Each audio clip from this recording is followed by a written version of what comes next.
दिनांक 7 मार्च 2025 रोजी APMC police ठाण्याचं पथक पोलीस निरीक्षक महेश मांडवे, सहाय्यक पोलीस निरीक्षक शिवूरकर, त्याचप्रमाणे पोलीस उपनिरीक्षक महाडिक, पोलीस उपनिरीक्षक प्रणिता भाकरे व त्यांचं पथक हे कोपरी भागामध्ये गस्त करत असताना त्यांना आफ्रिकन वंशाचे दोन नागरिक, एक पुरुष आणि एक महिला, हे संशयास्पदरित्या तिथे आढळले.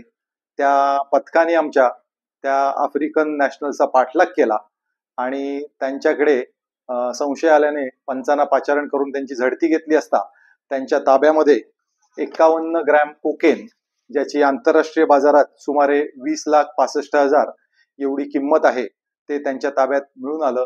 त्यांची कारवाई करून या दोन्ही आफ्रिकन नॅशनल्सना अटक करण्यात आलेली आहे.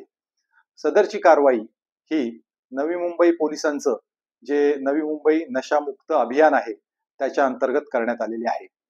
या मोहिमेकरता आमचे पोलीस आयुक्त जे श्री मिलिंद भारांबे साहेब, त्याचप्रमाणे सहपोलीस आयुक्त श्री संजय येनपुरे साहेब यांनी या मोहिमेवरती विशेष लक्ष घातलेलं आहे.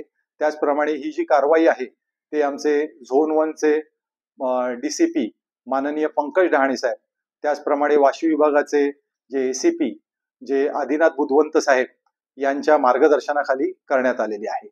या निमित्ताने मी सर्व नागरिकांना असं देखील आवाहन करू इच्छितो की आपलं जी नवी मुंबई शहर आहे ते नशामुक्त करण्याकरता आपल्याला जर अंमली पदार्थांविषयी कुठलीही माहिती जर मिळाली ती त्यांनी आमचा जो टोल फ्री नंबर आहे 8828112112, मी पुन्हा रिपीट करतो, 8828112112 या क्रमांकावर आम्हाला द्यावी. जी कोणी माहिती देईल व्यक्ती, त्याचं नाव हे गुप्त ठेवण्यात येईल, त्या बाबतीत गोपनीयता ठेवली जाईल. तर आमची जी नशामुक्तीचं अभियान आहे त्याला आपण सगळ्यांनी मदत केली तर ते आपण खूप मोठ्या प्रमाणात यशस्वी करूया. जय हिंद, जय महाराष्ट्र.